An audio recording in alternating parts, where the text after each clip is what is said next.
então primeiramente, me apresentar, né? Já apresentei rapidamente ontem. Eu sou um dos alunos antigos assim, do Elael, acho que eu comecei lá em 2011, mestrado, doutorado, e continuei no pós-doutorado, né? Uns 4 anos. Depois fui para Porto Alegre, fiz um pós-doutorado lá, e agora estou retornando aqui, mas trabalhando em áreas similares, mas com outro grupo. Então eu tive essa felicidade de beber da água da fonte, um cara extremamente importante, da qual eu agradeço a oportunidade e o convite de dividir mais um curso com ele. Então, nessa aula, a ideia é expor a questão de materialidade, que a gente discutia as equações de Marx em meios materiais, e eu acho que esse caminho é interessante para você introduzir de uma maneira mais simples o contexto de eletrodinâmicas não lineares, que ele comentou na aula passada alguns modelos. E também a questão de fundos. Quando eu falo fundos, é o que normalmente acontece no laboratório, que é você colocar algum campo externo, elétrico ou magnético, elétrico de um laser, por exemplo, magnético de alguma estrela, algum objeto astrofísico. Bom, se qualquer dúvida pode levantar a mão, a gente dá atenção, e se alguém tiver alguma coisa mais complexa, aqui está o contato, né? Eu sempre respondo rápido, mesmo que a resposta seja que eu não sei no momento, mas que posso, daqui a algumas semanas, dar uma resposta mais concisa.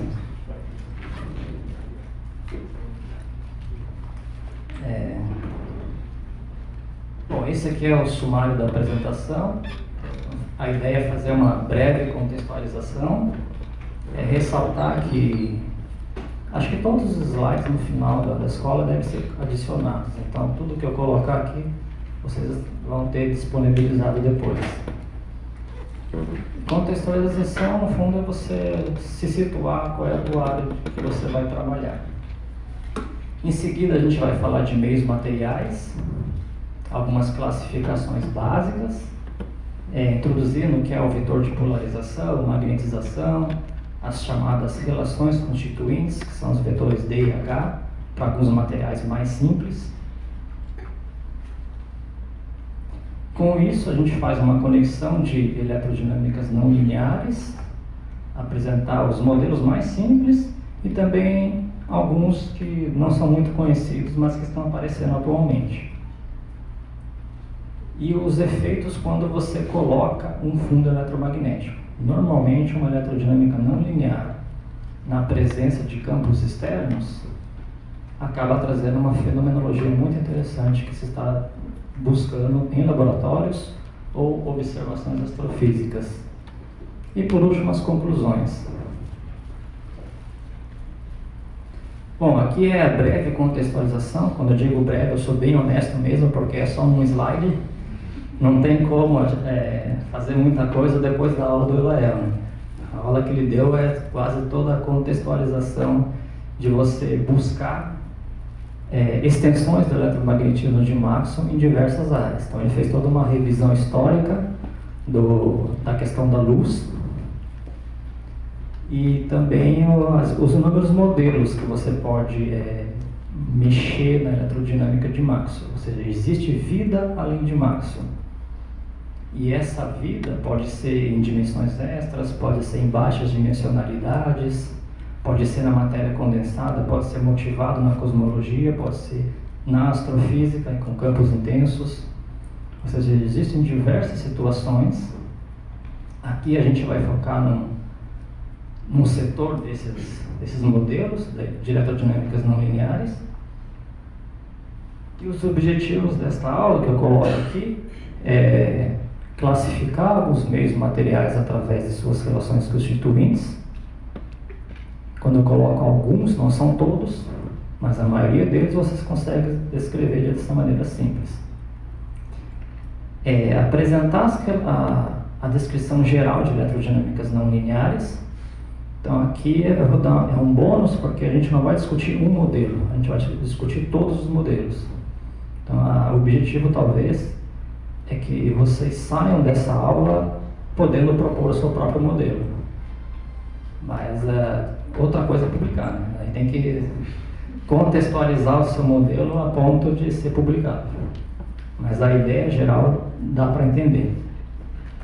E quando eu conversei assim com o Léo, a gente falou, vamos fazer um curso que seja acessível ao nível da graduação. Então a gente pode, sempre é possível complicar. Então o difícil é simplificar.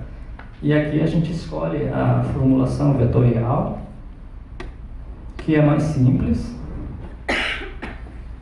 mas poderia ser feito essas contas, e eu também já fiz elas na pós-graduação, no contexto da relatividade especial, com tensores, quadrivetores, essas coisas. Então dá para fazer sim, mas aqui a gente vai adotar uma abordagem mais simples. Então vamos dizer assim, o nosso estado fundamental seria o estudante que está lá na graduação, no 5º período, no 6º. Esse é o objetivo. Apresentar alguns modelos, os básicos que quando você ouve falar de eletrodinâmica não linear, você tem que saber que existiu esse modelo. E alguns outros que têm diferentes motivações. Em seguida, discutir os efeitos na presença de campos elétricos, campos magnéticos, esses externos, e também mais na próxima aula, eu vou falar de quando você coloca um meio material. Que uma coisa é você ter um campo externo, campo magnético, mas também ter um meio não trivial. Que daí o meio pode também, às vezes, competir com a não linearidade, no sentido de ajudar ou atrapalhar. Então a gente vai estudar um modelo em que a gente coloca em xeque não linearidade de um lado e coletividade do outro. Seguindo. Bom, uma breve revisão, só para a gente até fixar as notações do eletromagnetismo de Maxwell. Primeiro você tem a lei de Gauss, divergente do campo elétrico. Aqui acho que dá para ver, mas era para estar em negrito, né? Então os vetores estão em negrito. Daí você tem a lei de Gauss, que diz que há uma densidade de carga elétrica produzindo um campo elétrico. Aquele dt, a derivada temporal, que é rotacional do campo elétrico, é menos a derivada temporal do campo magnético. É a lei de Faraday, indução. Em seguida, o rotacional do B é μ0j mais 1 sobre c ao quadrado, onde c é a velocidade da luz, vezes a derivada temporal do campo elétrico, que é a lei de Ampère-Maxwell, e sendo J a densidade de corrente elétrica. E por último, o divergente de B igual a zero, dizendo que não existe monopolo magnético. Você pode colocar isso aqui na forma integral e apresenta que a integral numa superfície fechada desse campo é igual a zero, dizendo que o fluxo do campo magnético é igual a zero. Ou seja, toda linha que entra na superfície, ela sai. Então você tem uma coisa que vai circulando nessa superfície. Ou seja, você não teria uma estrutura tipo monopolo magnético. E se fosse um monopolo, seria tudo saindo ou entrando.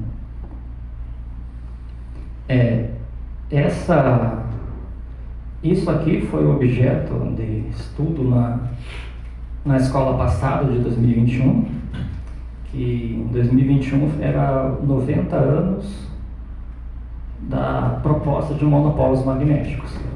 Acho que eu, o Elael e o Felipe demos um mini curso e a gente discutiu bastante essa ideia do Dirac do trabalho de 1931, que é o famoso 3 em 1, né? Ele introduz o conceito da antipartícula, ou seja, existe uma partícula igual ao elétron, só que tem a mesma massa, só que a carga oposta, que seria o pósitron. Posteriormente, em 32, o Anderson descobre o pósitron. Então isso foi extremamente fundamental, até para cacifar um pouco a equação de Dirac. Mas tem um outro resultado importante que se falou, é que o Dirac buscava muito se o elétron é elementar ou não. Seja aquela discussão da constante de estrutura fina ou até da elementaridade do elétron. Então, uma coisa, na época, se perguntava por que toda partícula observada era o número inteiro da carga do elétron. Era mais, menos ou zero. E ele mostra nesse trabalho de 31 que a presença de um monopolo magnético poderia explicar a quantização da carga elétrica.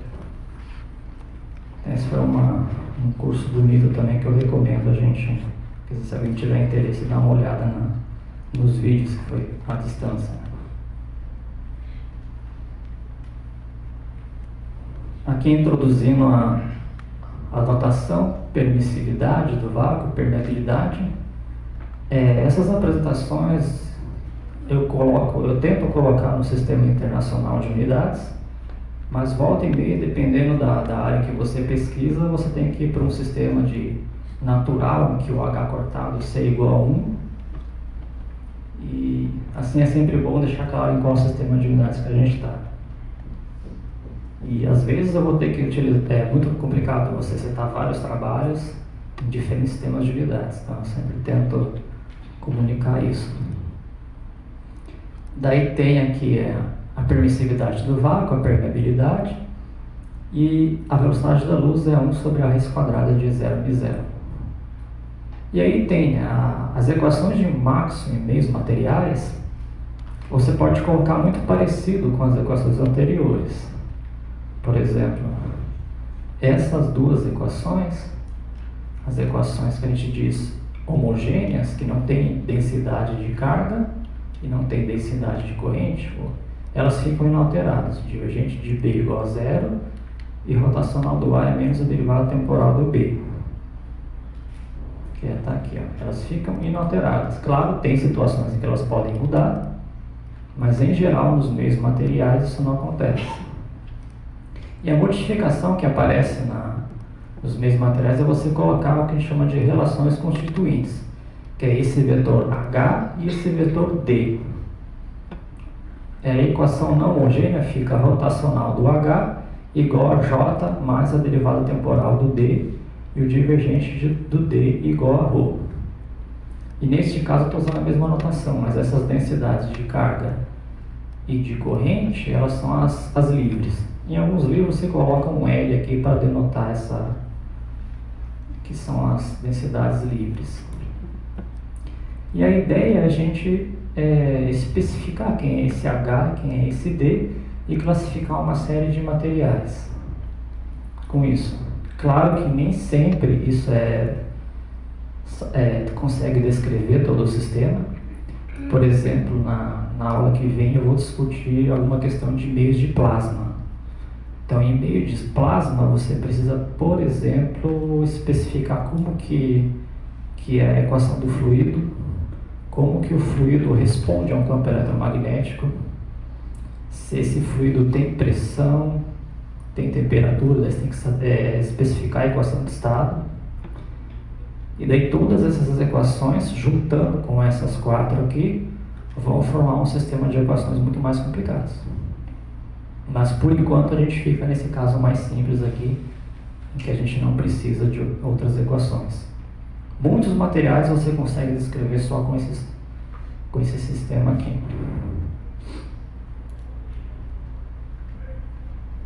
Bom, definindo as relações constituintes que a gente chama desses vetores D e H, você pode escrever eles como ε0E mais um P, que é o que eu chamo de polarização, e o H é 1 sobre M0B menos M, que é a nossa magnetização. Ou seja, a polarização e a magnetização seria uma espécie de resposta do teu meio material.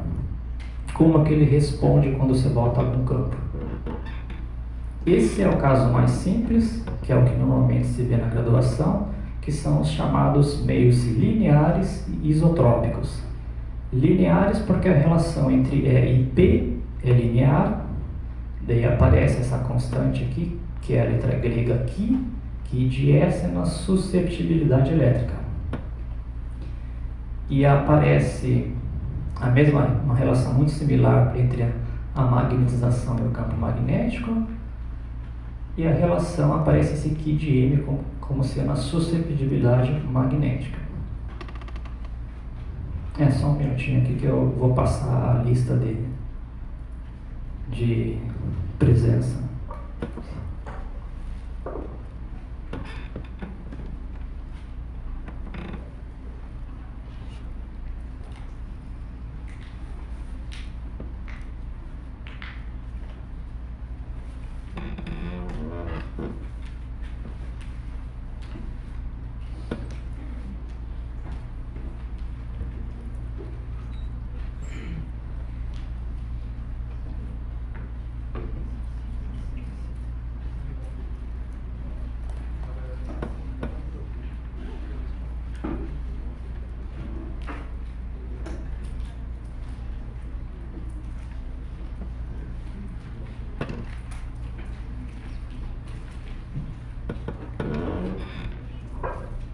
Daí eu estou mandando a lista de segunda e terça.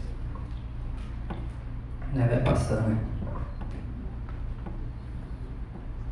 Então voltando, essas são as relações constituintes para meios lineares isotrópicos. E se a gente substitui na relação, o D igual a 0E mais P, você consegue colocar em evidência o campo elétrico e definir a permissividade do material, como sendo o epsilon igual a 1 mais a susceptibilidade elétrica vezes a permissividade do vácuo. Analogamente, você pode fazer a mesma coisa e redefinir o Mi como sendo 1 sobre Mi0, 1 menos que Bm. Dependendo do livro, esse sinal aqui você pode reabsorver na redefinição desse aqui, mas em geral a estrutura é muito parecida, fica nesse daqui, o vetor D é o epsilon 0E e o H é 1 sobre MiB. Então, como eu disse, isso aqui é o que normalmente a gente estuda na graduação, que são os meios lineares e isotrópicos. Iso é igual e trópico no grego, o acrônimo seria a mesma direção.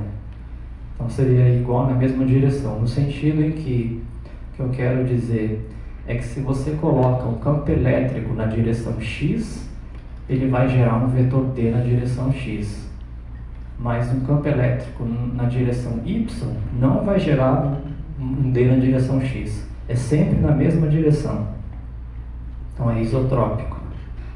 E a mesma coisa para o campo magnético. Então isso aqui sempre, pelo menos o que eu vi, mas também converso com alguns alunos de iniciação científica, aparece naqueles capítulos de meios dielétricos, isolantes, condutores. O nosso objetivo aqui é a gente sair um pouco disso, e entrar em discussões um pouco mais avançadas, mas não a ponto de sair da graduação. E aqui começa um caso não trivial, que é os chamados meios lineares e anisotrópicos. Anisotrópicos no grego seria desigual. E entra em cena duas questões. A primeira, essas matrizes KID e J. A gente utiliza aqui, quando você tem, por exemplo, dois índices repetidos aqui em J, tem um somatório implícito. Essa é a notação do Einstein. Então, tem somatório em J aqui, tem somatório em J aqui. E o nosso I e J vai de 1, 2 e 3, com o 1 sendo a coordenada X, o 2 a Y, a 3 a Z.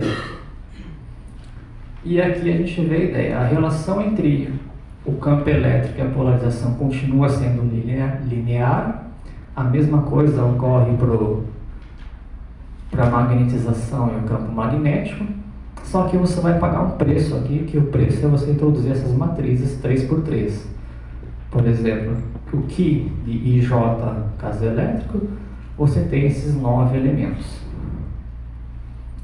E, por exemplo, alguns cristais você consegue descrever com essas relações constituintes. E aqui a gente tem uma relação que, por exemplo, um campo elétrico numa direção, ele pode produzir uma polarização numa outra direção.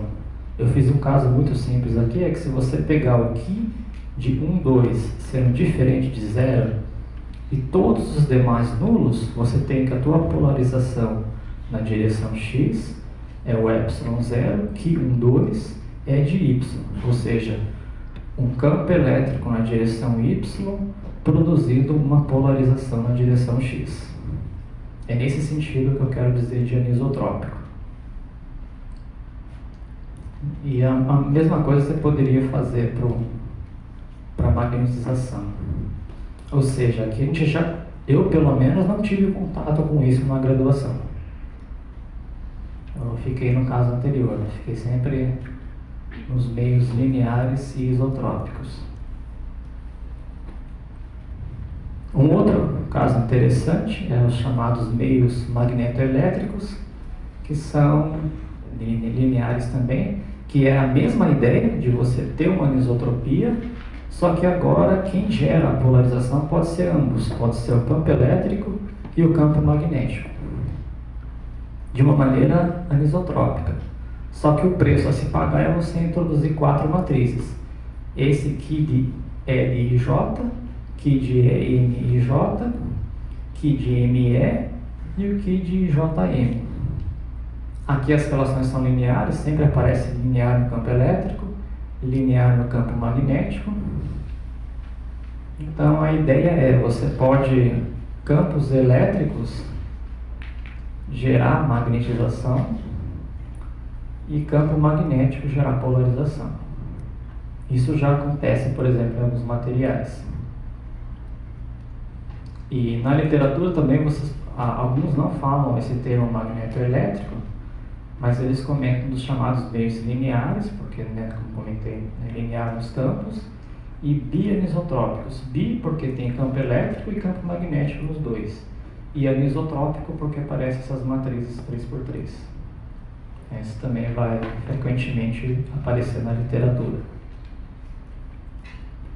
E aqui um outro caso não trivial, que apareceu até recentemente, talvez uma década atrás mais ou menos, é os chamados isolantes topológicos. São materiais que têm algumas propriedades interessantes. Ele na superfície, ele é um condutor elétrico, mas no interior ele se comporta como um isolante. Aqui eu não estou fazendo a discussão mais complicada, aqui a gente só quer apresentar aqui as relações constituintes, da maneira mais simples possível. Na aula que vem a gente vai fazer a conexão disso com a eletrodinâmica axiônica. A gente vai mostrar como que o áxion, a teoria do áxion, que é motivada mais pela matéria escura, ela pode ser aplicada ou pode descrever esses isolantes topológicos. Topológico porque você vai ter que, se fosse fazer uma descrição mais complexa, entender por que ele é condutor numa superfície. Então aí você teria que introduzir o conceito de topologia, de o que é uma deformação de uma superfície. Entra também em cena simetrias de reversão temporal, simetrias Z2, teorias de grupo.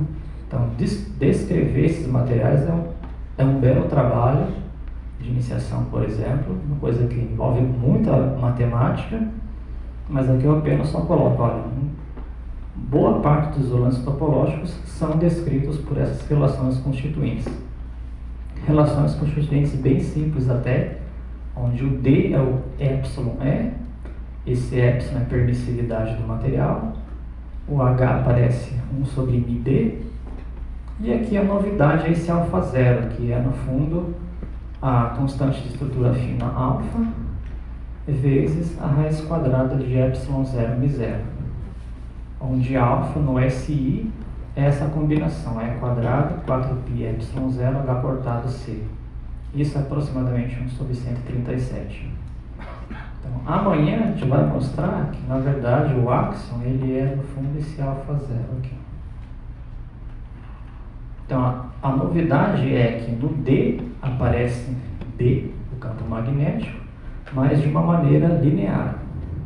E a mesma coisa acontece no caso do H. Aparece o E, também multiplicado por esse alfa zero. E aqui uma observação que eu coloco é que nesse caso é um caso particular de um meio magnetoelétrico, Ou seja, aquele meio que a gente comentou que tanto o E quanto o B podem gerar a polarização ou a magnetização. Então isso acontece aqui, mas acontece de uma maneira isotrópica, porque o campo magnético numa direção X vai gerar uma polarização na mesma direção, e aqui também. Então a gente pode imaginar que o isolante topológico, no fundo, ele está dentro da categoria magnetoelétrico, mas com isotropia. Tem também uma outra categoria interessante, que é os chamados meios girotrópicos, que é uma situação em que você coloca um outro vetor em cena, que é esses vetores G de E e G de M, que são os chamados vetores girotrópicos. Eles são características no meio, por exemplo, às vezes o teu meio pode ter algum defeito, alguma impureza e privilegiar alguma direção. Então isso acontece, e nesses casos notem que a polarização ela está relacionada com o campo elétrico, só com o campo elétrico. Aqui aparece um termo de anisotropia, e se fala de girotrópico porque a polarização ela é girada, aparece no produto vetorial do G com E. Então ela é girada na direção do produto vetorial. E a mesma coisa acontece com a magnetização. Você tem uma anisotropia e um outro vetor G de B. Às vezes, em alguns livros, eles costumam colocar isotrópico aqui e modificar um pouquinho aqui. Mas, em geral, quando se fala de um meio girotrópico, é porque vai aparecer algum vetor, que é característico do material, que vai mudar essa polarização. Isso, por exemplo, aparece em alguns cristais que têm alguns defeitos e alguns meios de plasma também. Então, aqui eu coloquei uma série de observações. A primeira é que, na maioria das vezes, mais simples, o que ocorre é quando esses keys, eles são constantes. Por exemplo, em cristais você consegue descrevê-los como sendo números. Mas pode ocorrer outras situações em que eles não são constantes. Eles podem, por exemplo, depender da frequência ou do vetor de onda. Se, por exemplo, depender da frequência, é porque o teu material demora para responder à perturbação.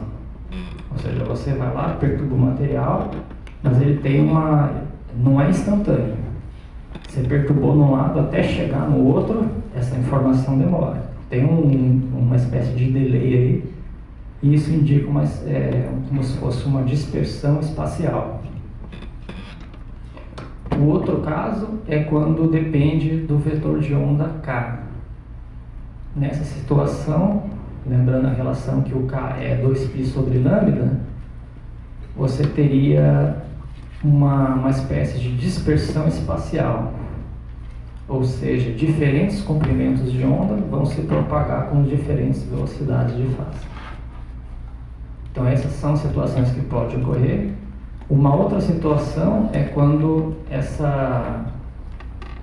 você tem uma dependência espacial, que por exemplo, acontece em situações mais complexas. Por exemplo, no caso por exemplo, eu já dividi apartamento com um colega que era da engenharia e estudava pré-sal.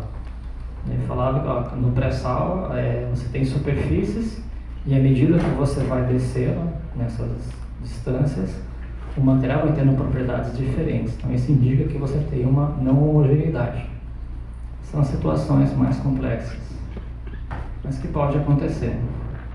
Ou também esses materiais que vocês conseguem fazer com aquelas impressoras 3D lá, você consegue definir certas superfícies com propriedades diferentes.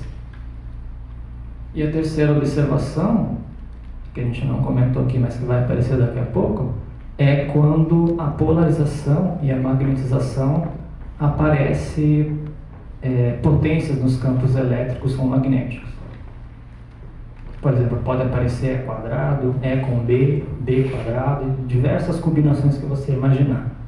Neste caso, a gente diz que o meio ele é um meio não linear.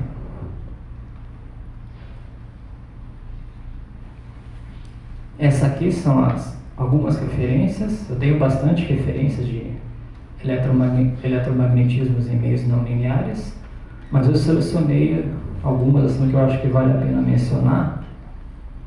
Essa primeira seria vamos dizer assim, uma primeira abordagem do assunto, que é o livro do Zangwill.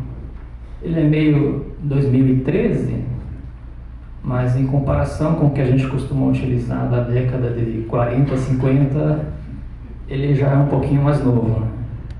Então, nesse livro eu acho que ele consegue fazer o arroz com feijão da graduação, ou seja, tudo aquilo que é obrigatório por ementa que deve ser feito, ele faz. Mas ele também apresenta algumas sessões que extrapolam um pouco. Por exemplo, ele fala dos isolados topológicos, coloca também alguns exercícios muito interessantes que tem soluções. Então, acho que se alguém quer fazer o básico da graduação, mas também ter a possibilidade de ir além, de uma maneira sutil, né? Não tão assim, não precisa fazer uma iniciação científica em meios materiais, acho que ele é um livro que eu recomendaria e eu adotei em alguns cursos que eu dei na pós e também com alguns alunos de iniciação que eu orientei. E tem esses outros dois, do Topitikin, Fenômenos Eletromagnéticos na Matéria, e o outro do Melrose e McPedron, que é Processos Eletromagnéticos em Meios Dispersivos. Esse já é um pouquinho mais complicado, já seria uma segunda abordagem. Já é para alguém que vai de fato entrar na área e quer ver com maiores detalhes como essas definições que eu coloquei vão afetar as relações de dispersão e especificar os materiais. Acho que isso vale a pena. Só uma pequena pausa para hidratação aqui.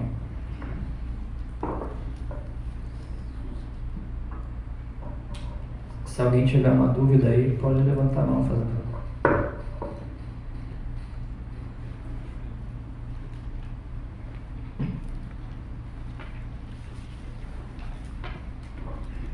Beleza? Então, vamos seguir em frente. Agora começar um assunto novo, que é a questão das eletrodinâmicas não lineares, e aproveitar o know-how que a gente tem dos meios materiais. E aí fica clara a conexão. Em geral, você pode descrever qualquer eletrodinâmica não linear através de uma função que eu chamei aqui de LNL. Ele é uma função de duas quantidades, do F e do G. O F, essa diferença, essencialmente é o campo elétrico menos o campo magnético. E o G é o produto escalar. Esse fator meio aqui depende da convenção, então não é tão relevante. Mas o importante é que aparece E2 sobre C2 menos B2 e um E escalar B. E por que a gente escolhe isso? Tem dois requerimentos. O primeiro é respeitar a relatividade especial. E o segundo é garantir que o fóton não tenha massa. Se a gente fica com essa função só dessas quantidades, isso é satisfeito. É mais simples de entender isso quando você, por exemplo, está no contexto de tensores. É quase que imediato. Quando eu falo de respeitar a relatividade, é o seguinte. O campo elétrico medido por um observador, que, por exemplo, está em repouso, ele é diferente do campo elétrico medido por um observador que está em movimento relativo. Então você muda tanto o campo elétrico quanto o campo magnético. Mas essas quantidades aqui, se você fizer as transformações do observador, elas ficam inalteradas. Então qualquer observador em movimento relativo vão concordar que essas grandezas são iguais. É isso que está por trás. Então, se eu pegar a transformação do campo elétrico, a transformação do campo magnético, e levar ao quadrado e fazer diferença, vai dar igual. E o produto escalar também. Então isso é que garante a relatividade especial, ou seja, a independência do observador. E a questão de não ter um fóton massivo é essencialmente que a formulação está em termos do campo elétrico e do campo magnético. Normalmente, quando você introduz um fóton massivo, ele aparece através, no caso de, por exemplo, da eletrodinâmica de Procca, ele aparece com esse potencial A ao quadrado. Então, se você já definiu em termos do E e o B, essa teoria, a princípio, não teria um fóton massivo. Para quem já chegou no curso de mecânica analítica, essa é uma das poucas vezes que eu vou falar da Lagrangiana, esse L, no fundo, ele é o Lagrangiano do seu sistema, a menos da constante μ0 aqui que a gente coloca quando trabalha no sistema internacional de unidades. Então, essa seria o Lagrangiano do teu sistema, que chega um momento que leis de Newton não dá mais. Então, você precisa, se você quer, por exemplo, descrever as interações fundamentais, precisa do formalismo de Euler-Lagrange, o formalismo hamiltoniano. Em geral, o formalismo lagrangiano é mais interessante, porque você consegue implementar mais fácil as simetrias. E essa seria a nossa Lagrangiana. Aparece essa função L não linear, e aqui menos ρφ e JA, onde o ρ é a densidade de carga elétrica, o J é a corrente, e esse φ e o A, eles são o potencial escalar e o potencial vetor, que satisfaz a relação o campo elétrico é menos o gradiente do potencial escalar menos a derivada temporal do potencial vetor, e o B é o rotacional do A.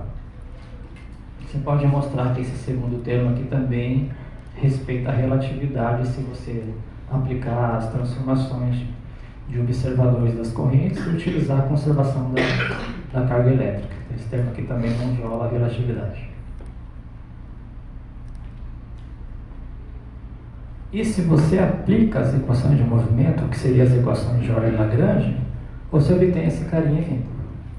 Rotacional de um H igual a J mais derivada temporal do D e divergente de D igual a ρ. Então aqui fica bem clara a conexão de eletrodinâmicas não lineares e um meio material. A estrutura matemática é a mesma. Só que esse H e esse D não é qualquer coisa. Ele na descrição geral ele vai depender dessa função L não linear. Na verdade, das derivadas dela. O D, ele carrega a derivada em relação a F, E0E, derivada de L em relação a G, C0B, e o H, derivada de L em relação a F, B sobre μ0, menos a derivada de L em relação a G, E sobre μ0C.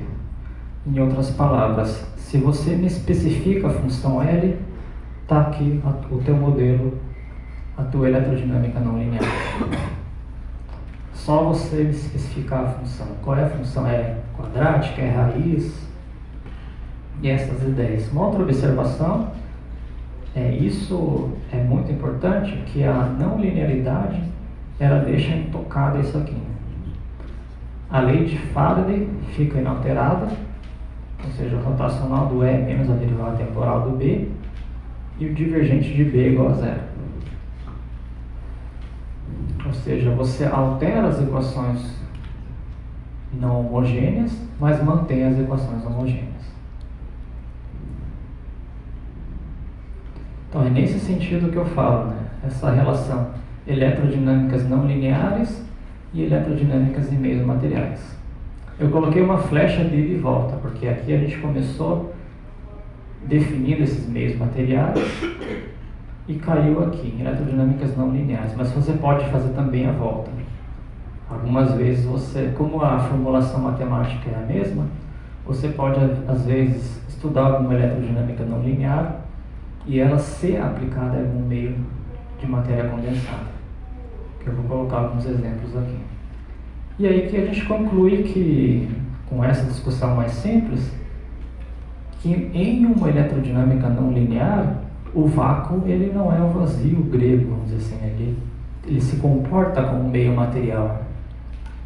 Você tem uma polarização e uma magnetização não trivial gerada por essa não linearidade. Daqui a observação, a segunda, que tem que ser, se você em algum momento tem que reobter a teoria de Maxwell. Então, se você pega esse L não linear, sendo apenas a função ou invariante f, e retomar nessas equações, quando L igual a f, por exemplo, aqui você teria dá 1, fica 0e, aqui esse segundo termo dá 0, esse aqui também dá 0, e aqui fica h igual a b sobre m0.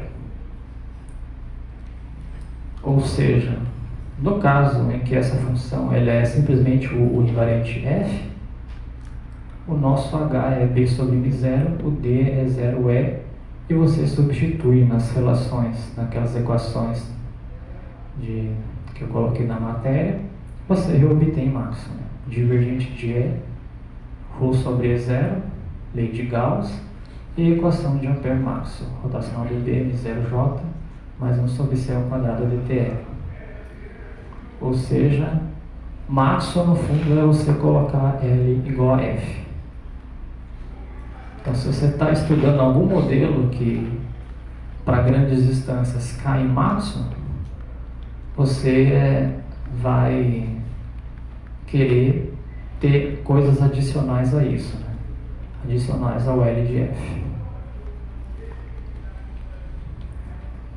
Bom, agora apresentar assim, os modelos básicos, que é que quando se fala em eletrodinâmica não linear, vocês têm que saber que ou ouvir falar alguma vez.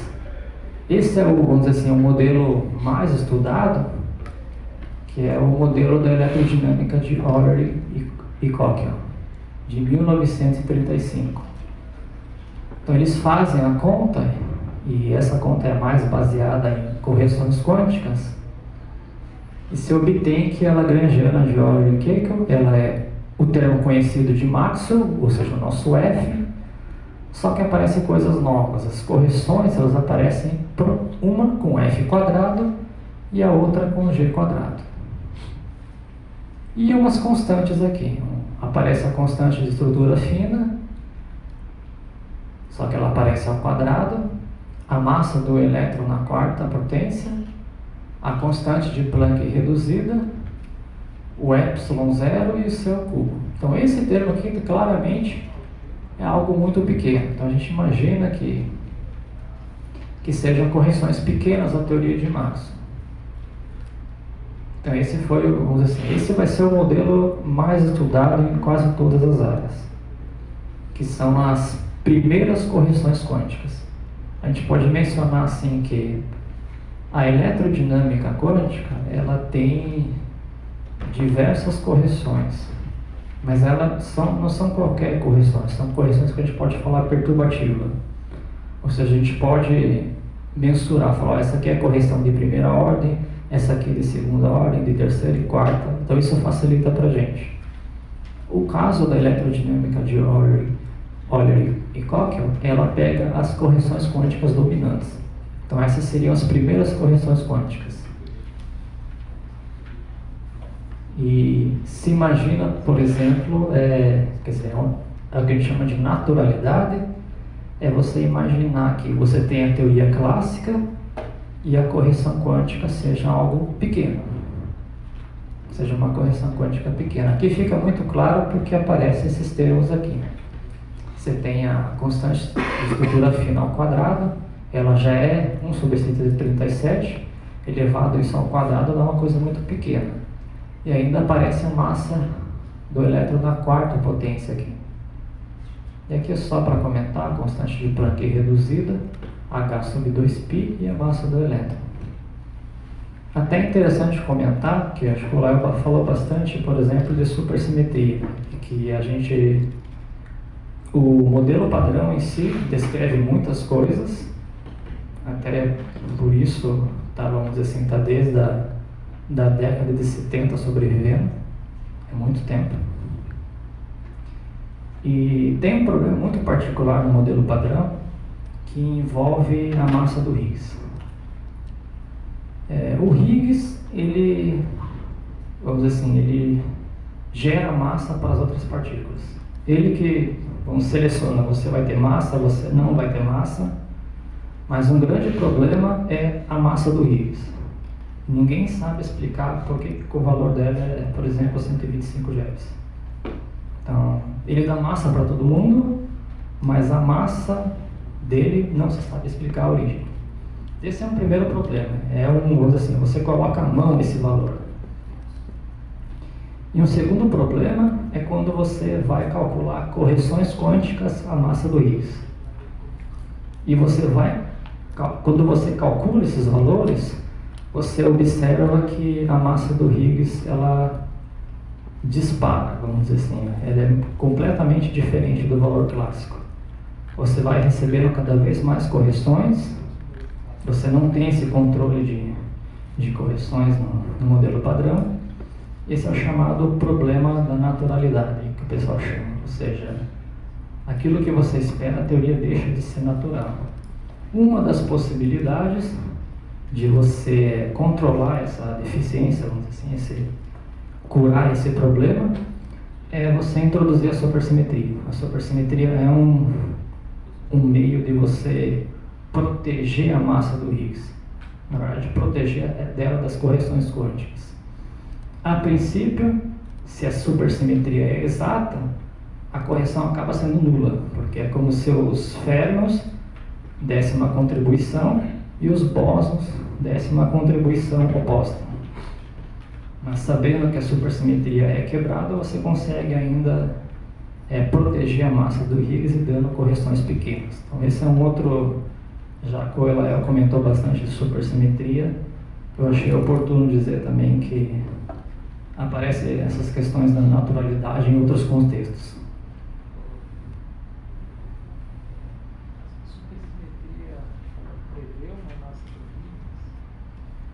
Não, a supersimetria ela não prevê a massa para o Higgs, então é um problema que ela não resolve.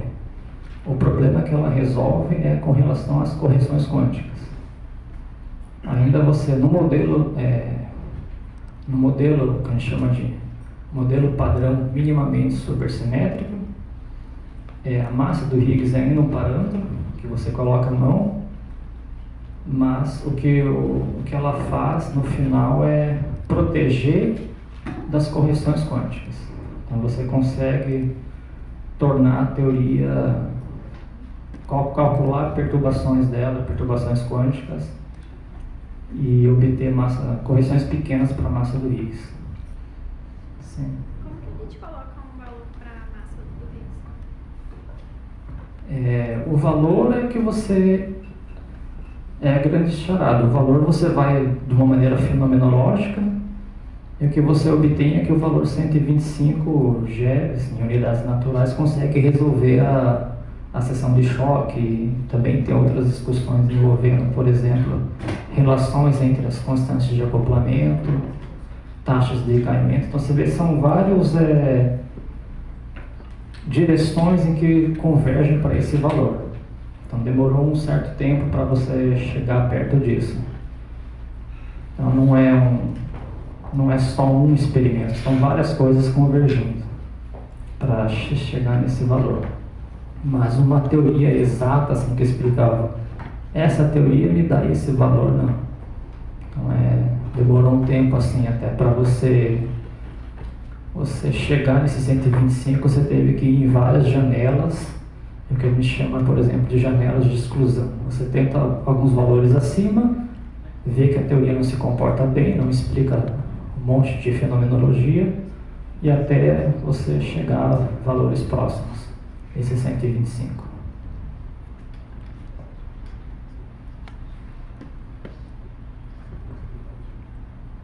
Então esse é o chamado modelo de Euler e Cockle. Inclusive esse modelo aqui assim, para a época, 1935 é algo extremamente avançado, porque a eletrodinâmica quântica ela só foi estabelecida em 1950. Então essa conta que eles fizeram para a época é impressionante. Claro que depois de 1950 existiu muitas técnicas que a gente consegue obter esse modelo, mas daí foi só depois de 1950, quando o Schwinger, o Tomonaga e o Feynman já estabeleceram bem o que seria uma teoria de eletrodinâmica quântica. Bom, algumas observações aqui, como eu disse, a eletrodinâmica de Euler e Coquel, ela pega as correções dominantes, então você tem que se restringir a um certo limite, que é esse limite em que os campos elétricos e magnéticos, o módulo deles, tem que ser menor que esses campos elétricos críticos. Que é, acho que o Léo comentou na aula passada, que se você combina a massa do elétron, a velocidade da luz, E e H cortado, isso vai dar uma coisa que tem dimensão de campo elétrico. Por exemplo, naquela combinação M2C3 sobre H cortado dá algo na faixa de 10 na 18 volts por metro. E o campo crítico dá 10 na 9 Tesla. Uma outra observação, isso é até interessante, é que muitas vezes vocês vão ouvir na literatura falar sobre a eletrodinâmica de Euler e Heisenberg, que foi em 1936. Eu, por muito tempo, confundi as duas, mas a história, no final do dia, acabou esquecendo do Coquel.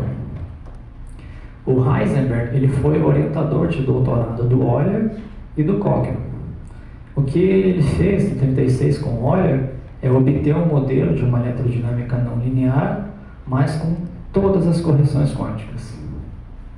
E o que eles mostraram é que no limite de campos fracos, você acaba recuperando Euler e Coquel. Então o modelo ele é mais extenso e muitas vezes há essa confusão na literatura. Então, sim?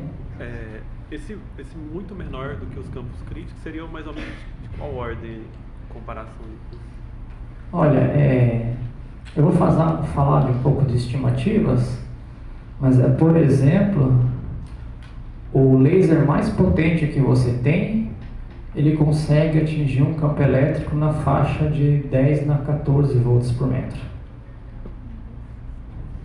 Então, ainda o laser mais potente, a gente está com uma 10 mil vezes menor que esse campo. A gente não chegou perto ainda dele. Mas, em objetos astrofísicos, você consegue ultrapassar esse campo crítico. Mas o requerimento essencial disso, tem outros requisitos, mas esses são os básicos, é que se você ultrapassasse esses valores, você acabaria perdendo o controle do vácuo. Em outras palavras, o vácuo começaria a produzir pares elétron-pósitrons e a teoria deixaria de ser válida. Pois não? Você falou que a Euler, ela é a primeira ordem de correção quântica. Mas o que é essa correção quântica? O que está sendo corrigido ali? Como é que a mecânica quântica entra e essa correção aparece? Deixa eu só voltar aqui. Está corrigindo por quê?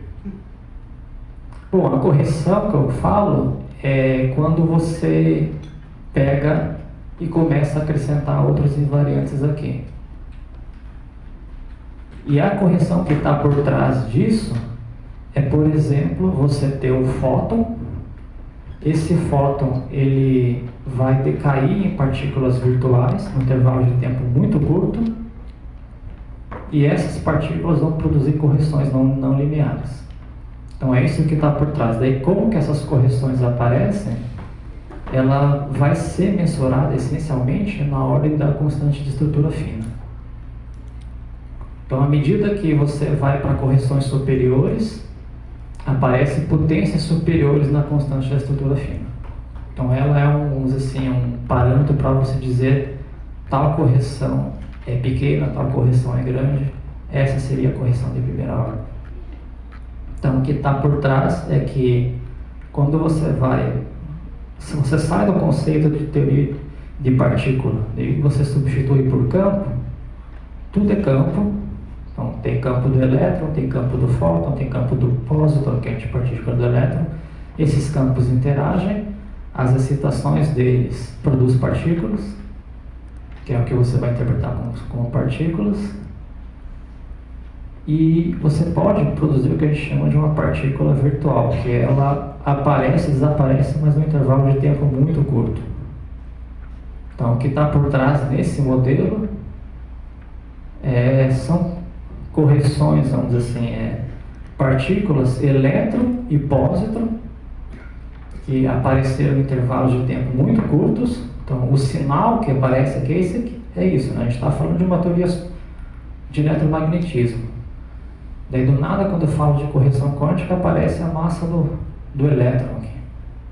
Então, esse é o sinal que eu quero dizer. Foi criado pares de elétron-pósitron num intervalo de tempo muito curto, e a informação que ele deixou aparece aqui. Nessa constante, aparece a massa do elétron, que por sua vez também é igual à massa do pósitron.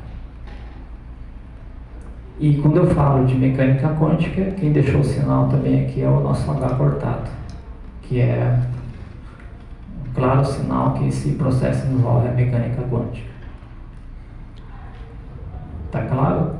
Beleza? Sim? Quando você chega naqueles campos críticos, que você falou que você gera uma cascata de pais, seria, nesse caso, essas soluções explodem? Assim, Bom, se você começar a chegar próximo dos campos críticos, quando eu falo de criação, já não é uma criação de partículas virtuais no intervalo de tempo curto. Já passa a ser uma criação de partículas reais. Você deu tanta energia para o teu vácuo que ele começou a explodir, né? Começou a mandar a criação de pares elétron-pósitron. Então, nesse caso, seriam partículas reais mesmo. E daí você começa a perder o controle. Você tem uma teoria que tem eletromagnetismo, tem outras partículas em si. Então, e outra coisa importante é que esses campos E e D, eles normalmente são constantes e uniformes. Se você botar um campo elétrico que é variável no tempo, também vai ter um problema similar. Então, normalmente, quando a gente bota campos externos, é comum adotar a ideia de que você está trabalhando com campos constantes.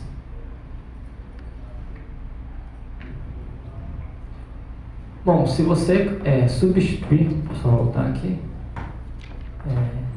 a gente tem essa definição do nosso Lagrangiano de Euler-Keckel e substitui naquelas equações, das equações do D e do H, né? Você tem agora, aparece um termo de f quadrado e g quadrado, e a gente sabe quem é f quadrado e g quadrado. E o cálculo que se obtém é esse daqui, né? A gente tem que o nosso D é o epsilon 0e, claramente aparece correções não lineares, ó, que a correção é quadrado vezes e, b quadrado vezes e, aqui é escalar b vezes b. Eu só defini essa constante aqui para absorver aqueles números que apareciam. Fica mais simples assim. Então, claramente, se você olhar, o nosso D tem uma polarização não trivial, ou seja, tem uma resposta, o teu vácuo agora ele responde como se fosse um meio material, uma resposta não trivial, né? não linear ainda. Analogamente, você gera uma magnetização, e aqui fica muito claro que essa conexão de meios materiais eletrodinâmicas não lineares. Você consegue fazer de uma maneira simples, fazendo essas comparações de relações constituintes. Então, essas aqui são algumas referências. Eu vou citar bastante archives aqui, porque é algo acessível e de graça. Às vezes, se você vai tentar baixar na revista, paga $40, $50, R$200. Ou também pode utilizar a livraria Gênesis ou Science Hub. Mas, enfim, normalmente a maioria dos autores colocam no archive. Às vezes até antes de mandar para a revista. Então tem esse trabalho do Euler Heisenberg, que foi traduzido para o inglês. Tem essa outra referência que é extremamente interessante, do Lune, que são esses dois trabalhos, um de 2004 e de 2012. Nesse aqui você tem uma excelente revisão histórica e várias aplicações da eletrodinâmica de Euler Heisenberg. Então esse assim, é o modelo mais comentado e aplicado em diversas áreas. que é justamente você pegar Maxwell e olhar quais são as primeiras correções quânticas. Bom, em seguida, um outro modelo que bomba muito na questão das não linearidades é a chamada eletrodinâmica de Bohr-Infield, que foi desenvolvida numa série de artigos entre 34 e 36. Aqui já observa que aparece uma coisa nada trivial, que é uma raiz quadrada. E esse beta é o chamado parâmetro de Bohr-Infield. Ele tem dimensão, quer dizer, nesse sistema de unidades ele tem dimensão de campo elétrico. E a grande motivação de Bohr-Infield, que vamos dizer assim, Euler, Kekel e o tamanho Heisenberg estava 36, então eles estão contemporâneos aí. Mas eles se baseiam mais na discussão não de correção quântica, mas sim num problema muito interessante que é o campo elétrico de uma carga pontual na origem. A gente sabe da teoria de Maxwell que o campo elétrico é essencialmente a carga sobre R quadrado. E se você vai para curtas distâncias, esse campo elétrico acaba divergindo. Então a ideia do Bohr-Infield era você tentar curar esse problema. E se curava isso com a eletrodinâmica, com uma proposta não linear. Daí vocês percebem que tem uma raiz quadrada, tem um termo f quadrado. Dessas constantes aqui são apenas para acertar as dimensionalidades. E só que aparece um g quadrado aqui. E o que eles obtiveram é que o campo elétrico de uma carga pontual Q aparece uma raiz quadrada de R0 na 4, distância na 4 e o versor radial na direção R. Onde esse R0 está relacionado com o parâmetro de beta. R quadrado, a menos de algumas constantes que vai depender do sistema de unidades, ele é essencialmente 1 sobre beta. E que se obtém, se você vai para distâncias curtas, o nosso campo elétrico acaba sendo finito. Então essa era uma das motivações do Bohr e do Infield. E como esperado, se você vai para grandes distâncias, você acaba recuperando o máximo, porque esse termo aqui de R0 acaba sendo irrelevante, ele fica só a raiz quadrada de R na 4, que fica R2. Então você não está negando, nos dois casos você não está negando o máximo. Em algum limite no nosso mundo macroscópico você vai ter máximo. Mas a questão é no mundo aqui no caso curtas distâncias, e também no caso de Euler, que as correções quânticas são pequenas. Então, para você assim observar os efeitos dessas correções quânticas, você vai ter que botar algum campo muito intenso para compensar esse efeito pequeno. E é aí que vai entrar o que eu comentei dos fundos eletromagnéticos.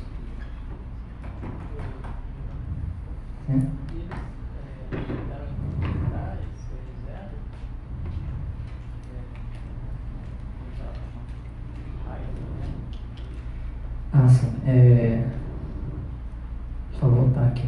Esse R0 seria uma distância típica, assim, é como se você imaginasse que fosse o raio do elétron. Na verdade, a eletrodinâmica de Bohr-Infield tem também uma outra questão aqui envolvida, que é a chamada autoenergia do elétron. Se você pegar a densidade de energia do campo elétrico e calcular e fazer a integração, esse negócio também dá problema, tem uma divergência.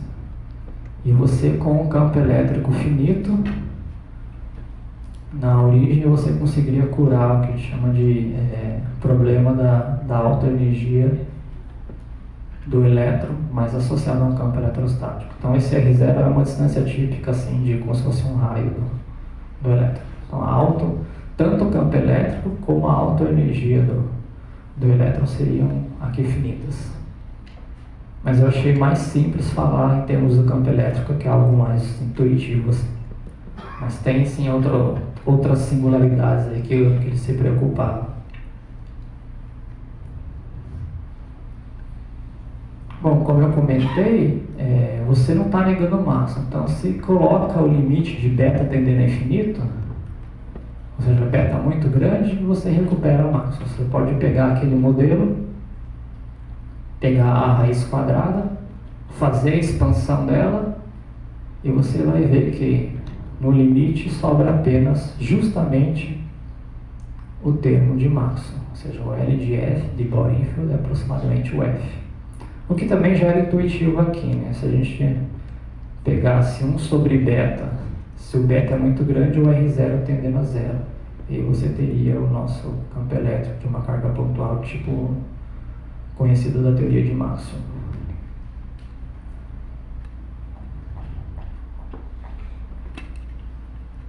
Eu acho que talvez acabou a pilha aqui. Vamos ver aqui como que mexe, né?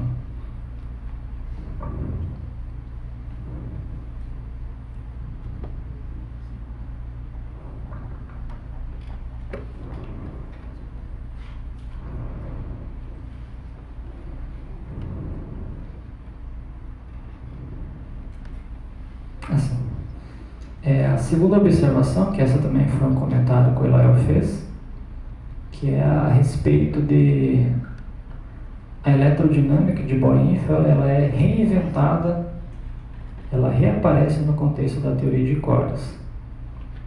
A gente, inicialmente, o nosso cenário atual é o seguinte: a gente substitui o conceito de partícula por o conceito de campo.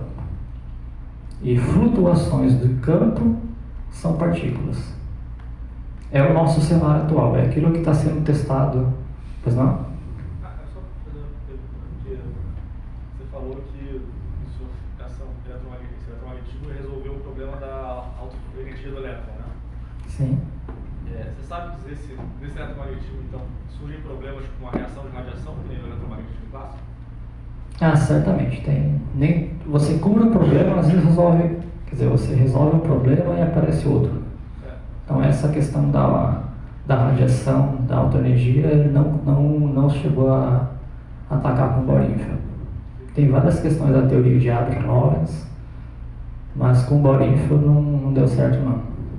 Parecia que talvez nesse divergência do campo, talvez não tivesse problema da reação de radiação. Eu acho que nem tudo, né? Às vezes isso acontece bastante, por exemplo, com o modelo padrão.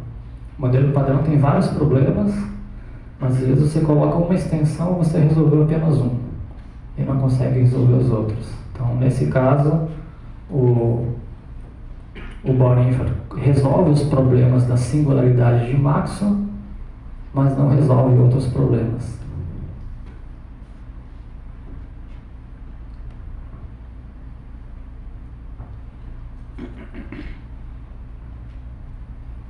Bom, tem esses dois, então, retornando, o nosso contexto atual é de campos. Então, Campos consegue descrever bem, teoria de campos descreve bem boa parte das interações fundamentais. Interação nuclear fraca, nuclear forte, eletromagnetismo, gravitação clássica, vamos dizer assim.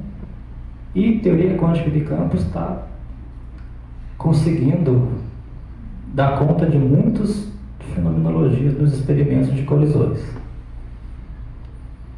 Mas você pode também pensar numa outra teoria em que você substitui o conceito de campos por cordas. Essa teoria ela não está acessível aos laboratórios que a gente tem, mas você pode imaginar qual é a herança que essa teoria dá no limite de baixas energias. E esses trabalhos entre 85 e 87, o pessoal mostrou que no limite de baixas energias da teoria de cordas, você não obtém Maxwell. Você acaba caindo em Bohr-Infield. Então isso bombou novamente a teoria de Bohr-Infield. A gente sabe que Maxwell está dentro de Bohr-Infield, quando você pega aquele parâmetro muito grande. E aí houve uma renovação, vamos dizer assim. Muita gente começou a estudar esse modelo. E aqui eu coloquei essa tese do Sérgio, que ele defendeu em 2009 no CBPF. E nesse site CBPF Index você pode baixar ela. Bom, essencialmente esses são os modelos mais básicos, que é Euler e Kekl, com Euler-Heisenberg e também Bohr-Infield. Então, esses são aqueles que vocês têm que ouvir falar alguma vez. Agora eu coloco outros modelos que não são tão badalados, mas que vão mostrando diferentes motivações. O primeiro é essa chamada eletrodinâmica exponencial, que é quando aparece uma função exponencial ali, né? Tem o nosso exponencial de termo com f e termo com g quadrado. E essa letra zeta é um parâmetro adimensional. Ela foi inicialmente estudada no contexto de buracos negros, ou seja, quando você pega a gravitação de Einstein e acopla com uma eletrodinâmica não linear, ela tem algumas soluções bem peculiares. Então, esse autor End, ele nesses archives de 2014, ele mostra essa eletrodinâmica exponencial, algumas soluções. Às vezes pode ter, eu particularmente não cheguei a trabalhar nessa direção, outros colegas já fizeram, mas que tem algumas modificações no horizonte de eventos ou algum cálculo de entropia do buraco negro. E posteriormente, esses outros autores, o Elael e também o Patrício Gaité, do Chile, colaboradores de longa distância temporal, em 2014 eles também analisam essa eletrodinâmica exponencial, só que no contexto que quando você tem um zeta diferente de zero, quando tem aquele termo g quadrado. E aí se calcula a permissividade, permeabilidade, os vetores de polarização, magnetização, mas nesse caso eles mostram que o campo elétrico não é finito na origem. Então não é qualquer modelo de eletrodinâmica não linear que vai salvar aquela singularidade.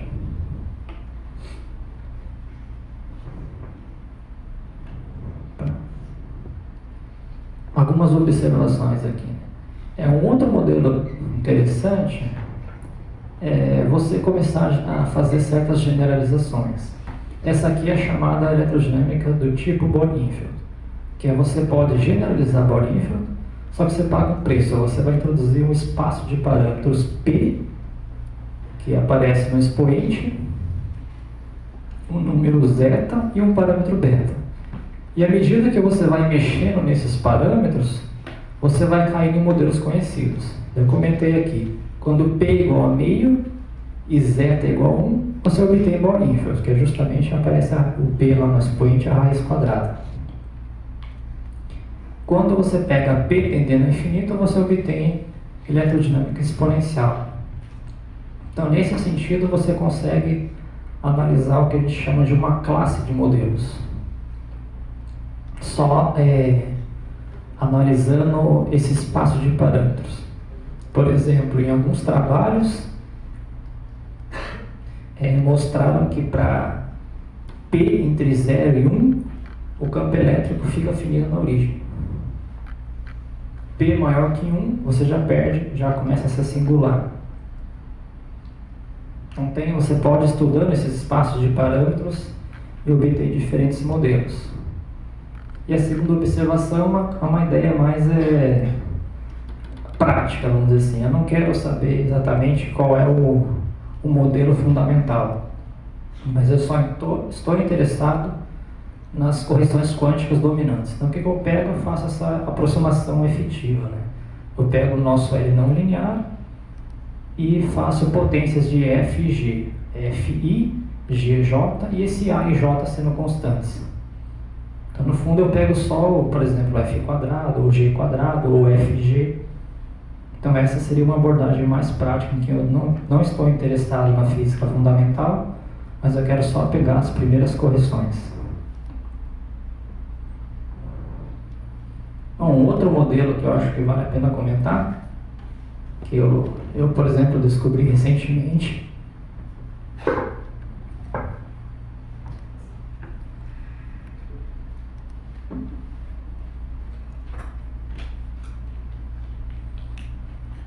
é a chamada eletrodinâmica com quebra da simetria de paridade, que é a situação em que você pega os termos com F quadrado, G quadrado e FG. E tem essas constantes Q1, Q2 e Q3. Esse modelo foi muito estudado do ponto de vista fenomenológico. E em 2017, esses artigos do Fan e outros autores, eles mostram que a matéria escura poderia explicar esse modelo. E aqui eu coloquei essencialmente que seria a simetria de paridade, que é o nosso, quando você pega a posição e troca de sinal, o campo magnético, nesse caso não troca de sinal, porque o operador na habla troca, o A troca, então você tem duas trocas aí, e o campo elétrico acaba trocando. Mas se a gente for ver a definição do F e do G, como o F depende de G quadrado, quer dizer, F depende de E e B quadrado, ele fica invariante. Ou seja, ele não troca de sinal. Mas o G, por sua vez, vai trocar de sinal. E aí você mostra que esse L de dm de dark matter, ele acaba quebrando a paridade justamente pelo terceiro termo de F e G. O F não troca, o G troca. Então esse termo, vamos dizer assim, é o que explicaria a quebra da paridade. Todos os modelos anteriores que eu introduzi apareceriam G quadrado. Então o G quadrado é justamente para você preservar a paridade. Essa é a ideia. Mas existe, assim, como eu coloquei esse exemplo, que é um caso em que você acaba quebrando a paridade. E essa quebra acontece pela matéria escura. Só que onde é que aparece a matéria escura aqui? Apareceria nesses coeficientes QC1, QC2 e QC3. Esses coeficientes vão carregar, por exemplo, a massa da matéria escura, as constantes de acoplamento, como que a matéria escura se acopla com a matéria tradicional. Elas estão camufladas nessas constantes. Aqui tem um outro modelo, só para a gente continuar, que é mais algo recente, que eu, o Mário Neves da Federal Rural, o Patrício do Chile e o Elael, a gente fez um trabalho que ainda não foi publicado, está ainda na batalha assim, com a revista, na verdade a gente nem recebeu ainda o parecer, que existem certos materiais na matéria condensada em que elas estão trazendo um eletromagnetismo não linear. E esse é um caso típico, que tem uma função bem complicada, parece uma função Ln do logarítmico. Essas constantes alfa e d, que são constantes, são características do material. E aqui aparece também, você nota que tem uma raiz de menos f, né? Então ali tem um problema que quando você tem, não acontece no material, mas poderia aquela raiz trazer um número complexo. Nesse material específico isso não acontece, porque sempre o campo magnético acaba sendo maior que o campo elétrico. E aí é um caso bem típico que a gente tenha, que é aquela relação que eu comentei de eletrodinâmicas não lineares e meios materiais. Aqui a gente faz o caminho de meios materiais para eletrodinâmicas não lineares. Então a gente tem um modelo que foi, nesse artigo a gente explica, os autores publicaram recentemente um PRL discutindo esses materiais e a gente mostra outros resultados, que a gente calcula como que ficaria a permissividade, permeabilidade, a polarização, a magnetização desses materiais. Ou seja, a gente traz o nosso know-how teórico para o pessoal da matéria condensada também. Nesse trabalho de N, Black e Balatsky, de 2014, você vai encontrar uma revisão de materiais de Dirac. E esse outro também, esse arquivo do Sorokin, de 2021, essa é uma boa referência se alguém quiser ver uma revisão de eletrodinâmicas não lineares. O próprio Sorokin tem um modelo de uma eletrodinâmica não linear baseado na simetria de dualidade conforme. Acho que vale a pena, assim, a gente ver diferentes motivações, né?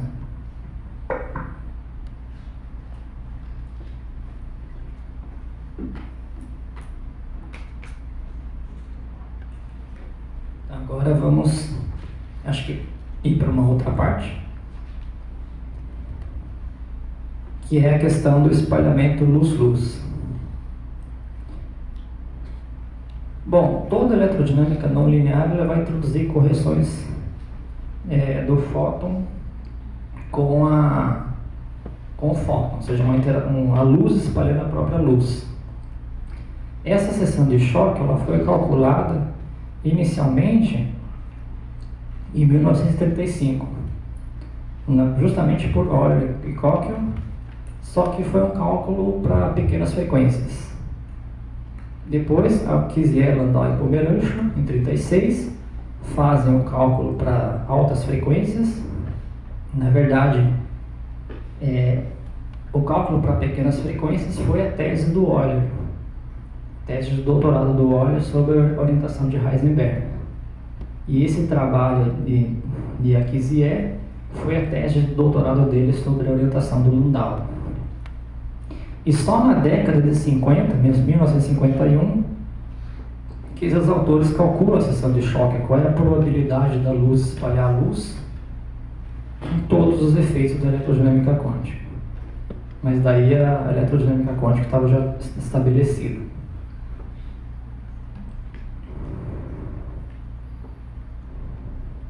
Bom, essa discussão do espalhamento luz-luz ela é retomada no contexto de aceleradores de partículas, que em 2013 o David Leterrier e o Silveira eles propõem, olha, vamos procurar esse espalhamento luz-luz em colisões ultraperiféricas. Então eu fiz esse desenho aí, que você tem chumbo-chumbo, essa linha ondulada seria o fóton, e aí o que a gente tem, a ideia é a seguinte: em colisões ultraperiféricas tem diversas maneiras de colidir partículas. Atualmente a gente já consegue fazer uma colisão no sentido em que faz esse movimento aqui. Elas passam lateralmente. Ou seja, você não tem os átomos atingindo uma espécie de frontal. Que se é frontal, os átomos se desintegram, produzem um zoológico de partículas, mas os aceleradores já conseguem fazer situações em que elas passam muito próximas, mas não colidindo. Então, por isso que é ultraperiférica. Elas passam do lado e essa interação do lado elas conseguem interagir com o fóton.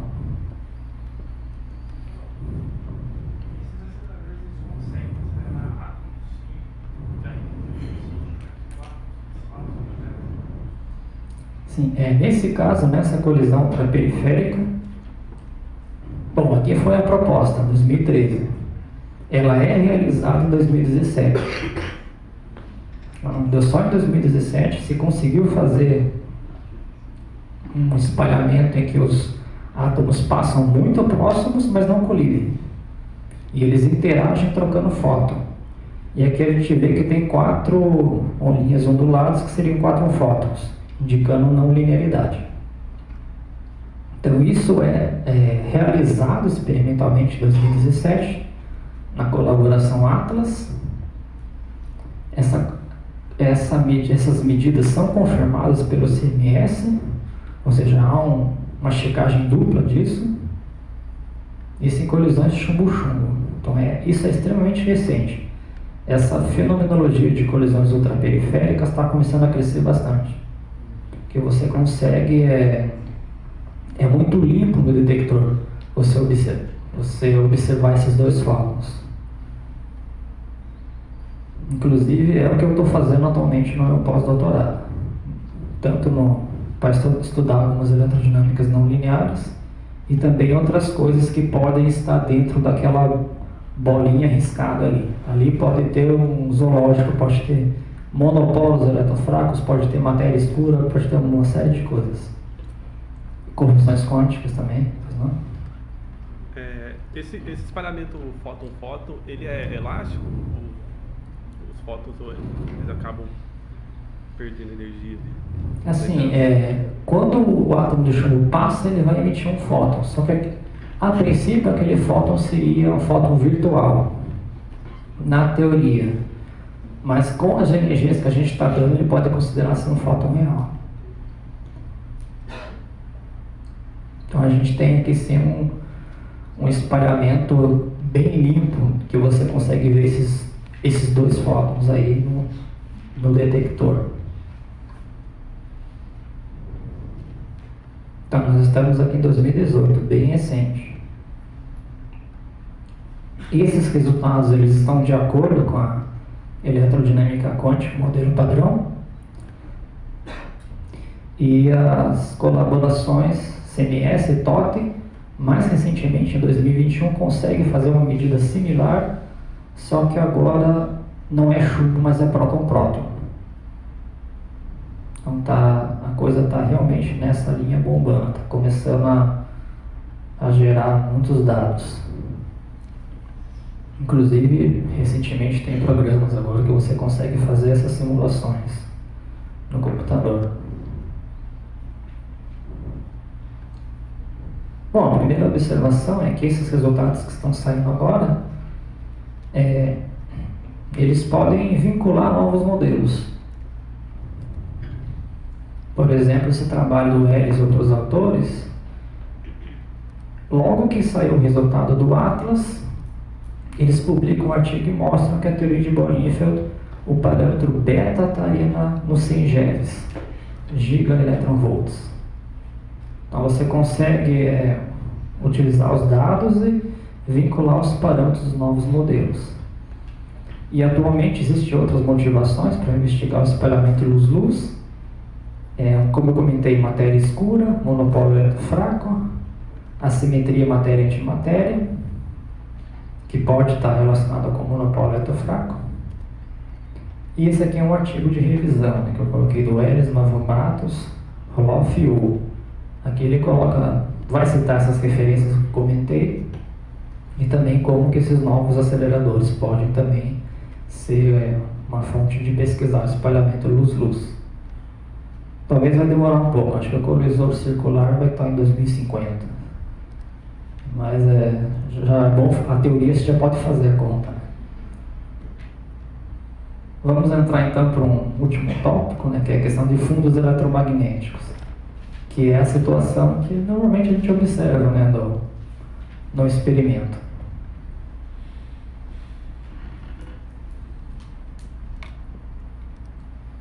E aí tem várias motivações. A primeira que eu coloquei aqui são correções ao potencial de Coulomb. O potencial de Coulomb vai com sobre R. Mas se você bota um campo externo, você pode ter um decaimento exponencial, pode também mudar a potência, ser 1 sobre R2, 1 sobre R3, dependendo do modelo não linear. Mudanças na relação de dispersão e índice de refração. Isso a gente vai abordar mais na próxima aula. Oscilação fóton-graviton, ou seja, se você acoplar o graviton, que é a parte do campo da gravitação, com o fóton e botar um campo externo, ele pode oscilar um no outro. Claro que esse efeito é pequeno. Recentemente a gente observou o graviton, então imagino que observar essa oscilação seja mais complicado ainda, mas o efeito ele a princípio existe. Contribuições por confinamento você consegue, como por exemplo com o campo magnético, confinar partículas ou átomos, um aprisionamento, vamos dizer assim. Um outro muito interessante é o photon splitting, que é a situação em que você pega um fóton, que é essa linha ondulada, e ela, na presença de um campo magnético externo, ela acaba gerando outros dois fótons. Claro que vai ter conservação de energia, conservação de momento, essas coisas, mas você tem produção de fótons quando tem um campo externo ali. Isso sem campo externo é impossível. Você não consegue ter 3 fótons, 5 fótons, 7 fótons. Sempre o número ímpar é proibido por questões de conservação de energia, assimetria de conjugação de carga. É o chamado teorema de Fermi. Mas se você coloca um campo externo, você viola as hipóteses do teorema e isso poderia acontecer. Desse é o artigo do Adler, na década de 70. Aqui eu coloquei algumas ordens de grandeza. O campo magnético da Terra, em Tesla, ele fica 10 na menos 4. Em alguns experimentos terrestres, 2,5 Tesla. Ou seja, 10 mil vezes maior que o campo da Terra. Estrelas de nêutrons ordinárias, 10 na sexta, 10 na 9. Magnetárias, que são estrelas de nêutrons particulares, a Terra ultrapassa o 10 na 9. Você vai 10 na 10, 10 na 12. Então esse tem esse livro do Mésaros, que ele comenta bastante dessas aplicações, desses campos intensos na astrofísica, inclusive com algumas questões de eletrodinâmicas não lineares. Criação de pares, essa é uma questão muito interessante, porque se você calcula a probabilidade, ela aparece com esse fator exponencial. Fica uma exponencial do campo, essencialmente do campo crítico dividido pelo campo do laser. E os lasers que a gente tem chegam a 10 na 14, ou seja, 10 na menos 4 vezes o campo crítico, ainda está longe. A gente está com uma potência da faixa do petawatts, 10 na 15 watts. E a expectativa dos novos lasers é de 10 na 16. Em 2005 anos atrás, 2018, saíram notícias que o pessoal ia chegar nos 100 petawatts. Falaram, em 2023 vamos chegar nisso. E não se cumpriu. Então, acho que foi mais venda de competição, assim, de Europa, Rússia, China, todo mundo falando na faixa dos 100 petawatts. Mas o que a gente vê, na verdade, é 10, ainda não tá, parece que está longe. Daí você tem esses artigos do Holstein, que é um artigo, a revista é voltada para a graduação, ele faz essa conta aí da probabilidade, e esses outros artigos do Heinz, do Karlstein, que coloca essa discussão no cenário de lasers. Como que a gente pode criar pares eletroporos com lasers? Quer dizer, pares através de lasers. Entrar numa questão que é simples, mas é importante comentar, a questão da polarização da onda eletromagnética. Vamos considerar que o nosso campo elétrico está no plano XY e a propagação está no eixo Z. Então a gente tem que o nosso E é o E0x cosseno e o termo E0y cosseno. E aparece uma fase φ, que é a fase relativa entre as componentes x e y. Quando eu chamo polarização linear, é quando essa fase é 0 ou 2nπ, onde o n pertence aos inteiros. Nesse caso, a gente obtém que o primeiro ficaria E0x mais E0y, ou seja, a direção está fixa, e você tem um termo em cosseno. Então esse cosseno vai fazer com que aumente ou diminua. Isso é o que a gente chama de uma polarização linear. Coloquei nessa figura simples, que é o nosso campo elétrico está numa reta, vai aumentando, depois chega no zero e vai na outra direção, mas sempre fixa numa direção. Então, quando o campo elétrico oscila numa direção fixa, a gente diz que a polarização é linear. Polarização circular é quando você pega aquela fase relativa menos π sobre 2. E aí a diferença entre a componente do cosseno, do xy, um vai com cosseno, o outro vai com seno. Importante que nesse caso, se você calcula um módulo do campo, utilizando cosseno ao quadrado mais seno ao quadrado igual a 1, isso é constante, é a própria amplitude. Já coloquei aqui, no instante t igual a 0, o campo elétrico ele fica no plano, no primeiro quadrante. E se você pegar o cosseno x e seno y e pegar no instante posterior, t igual a π sobre 2 ômega, você tem no segundo quadrante. Então o campo elétrico ele faz uma rotação, mas é uma rotação no círculo. Nesse sentido a gente diz que é uma polarização circular para a direita.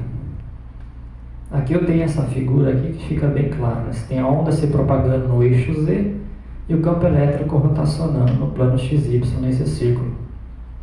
Se a gente alterasse o sinal da componente Y e colocasse um sinal negativo, você teria uma polarização circular para a esquerda, no sentido anti-horário. E aí já dá para imaginar que o caso mais complexo seria uma polarização elíptica. Ou seja, o campo elétrico vai girando, mas o módulo também pode alterar. E aqui os efeitos na presença do material. Por exemplo, o efeito Faraday é quando a gente manda um campo elétrico com uma certa polarização. Essa onda ela acaba passando pelo material e mudando a polarização. E a ideia é você descobrir qual é esse ângulo, em termos das propriedades do material. Por exemplo, aqui eu coloquei o caso mais simples, de uma polarização linear. Então, para você, basta olhar como que aquela reta mudou. E aí você, fazendo as observações experimentais, pode tirar alguns dados e propriedades do material. O efeito Kerr magneto-óptico é a situação em que a gente está interessado no campo refletido, ou seja, a gente manda uma onda, essa onda é refletida e o plano de polarização é alterado. E você vai analisar esse ângulo. Então, nesse livro vocês vão conseguir observar diversas classificações de efeito Kerr, porque às vezes o meio pode ter uma certa polarização, magnetização, e, por exemplo, eu posso mandar uma onda circularmente polarizada ou elíptica. Então tem inúmeras classificações que ficam bem claras nesse livro. O efeito. Agora eu vou começar a mexer no vácuo.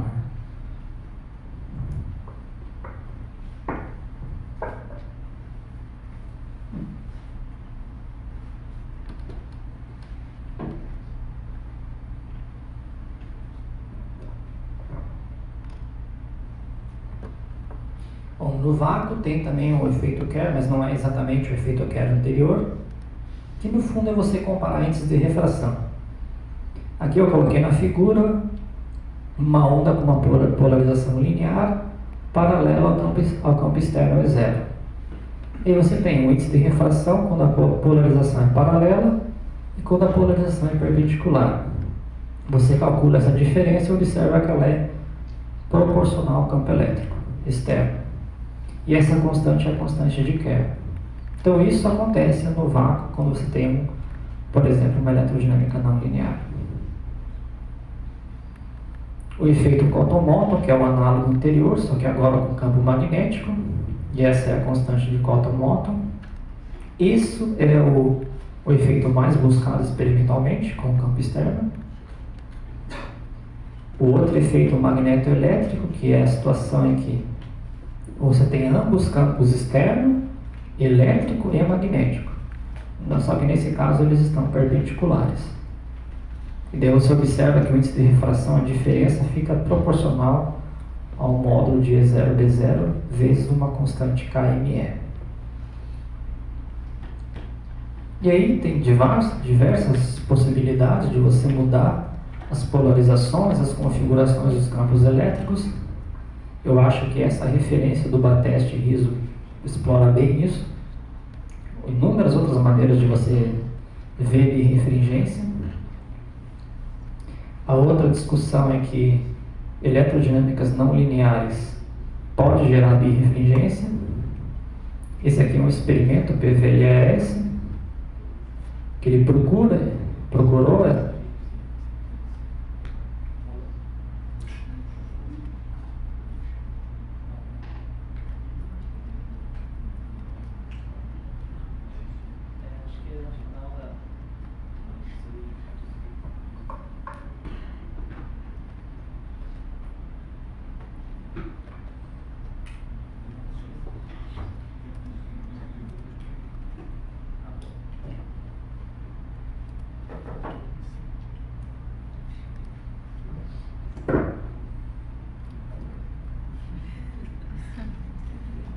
Eu também tô ficando já com a garganta meio ruim.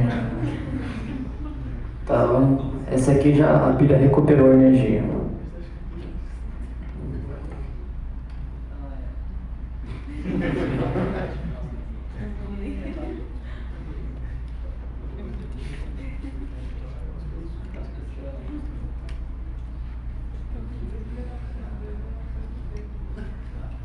Tem que improvisar então. Gente, desculpas aí porque eu tô com a garganta já meio ruim. E tem esse trabalho, o experimento do PVLAS, em que o autor, outros autores, eles utilizam um campo externo de 2,5 Tesla.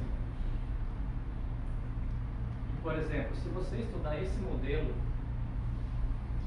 e calcular a birrefringência, esse termo com F quadrado, G quadrado, você observa que o índice de refração, ele, no fundo, é a diferença dos coeficientes. E para a teoria de Bohr-Infield, você obtém que é zero, porque justamente na aproximação os coeficientes são iguais. E aqui eu coloquei algumas observações. No experimento PVLS, os resultados que ele obtém é 10 no menos 23. E se você calcula para Euler e Copley, é 10 na menos 24. Então o PVLS chegou próximo, mas ele não teve precisão para observar o Euler e Copley. Ainda faltou uma ordem de grandeza aí para você conseguir observar. Uma outra questão é: matéria escura pode gerar birrefringência? Esse é um trabalho que foi feito recentemente com o Jefferson, que é o paixão dele. Provavelmente vai defender a tese esse ano, no ano que vem. E a gente mostra que se você acopla a teoria de Bohr-Infield com matéria escura, ela passa a ser birrefringente. E a birrefringência aparece com essa, em termos desse G e desse N, que é a constante de acoplamento áxion-fóton e a massa do áxion. Então esse negócio de Bohr-Infield tem birrefringência, isso é no contexto em que você está só Bohr-Infield. Se acoplar com alguma coisa, poderia gerar uma birrefringência. As conclusões, a gente viu que muitas classificações de meios materiais, como os vetores D e H, essa conexão de que a não linearidade faz com que o vácuo tenha um comportamento de um meio não material, isso utilizando os vetores de polarização e magnetização. Acho que essa estrutura matemática fica muito parecida, fica bem simples. E os efeitos de campos elétricos e magnéticos, que é a situação que você está no laboratório ou está fazendo uma observação astrofísica, aí você consegue tirar bastantes efeitos. É isso aqui. Bom, eu tenho que colocar o agradecimento da Faberge, que é quem paga a bolsa, né? Está comentando. E aqui, obrigado a todos pela atenção. E está aí o contato, né? Se alguém tiver alguma dúvida, a gente responde. Valeu.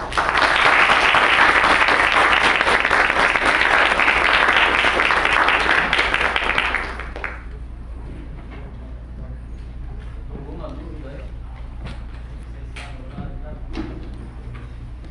Eu tenho As milhas estão atrasando.